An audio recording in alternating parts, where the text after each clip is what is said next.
Şamallaşların xili var. Eğer adi grip gibi şamallaşlar olsa, onları hem terletedigen, hem virüsleri öldüredigen darlar veremiz, giyahlardan tayyorlab. Lekin rivojlangan bo'lsa, revmatizmga aylangan bo'lsa, unga boshqa damlama beramiz. Agar revmatizm davolanmasa, bilasiz, artritga aylanadi.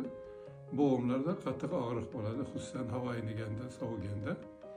Onlara yana kuchliroq dorilar beramiz. Taxminan bir oyda hamma shamolllar chiqadi. Agar u ham davolanmasa vaqtida poliartritga aylanadi. Qo'llarida, oyoqlarida bukilishlar bo'ladi, qayriladi. Ko'p inson uni suyak kasalligi deb o'ylaydi, yo'q emas. Hattoki oyoq barmog'i, keta barmog'ining yon tomoni shishadi. Bu ham qattiq shamollashning artritin belgilari. Poliartritga aylangan bo'lsa, uni ham yana giyohlar, nina bilan, igla terapiya bilan davolaymiz.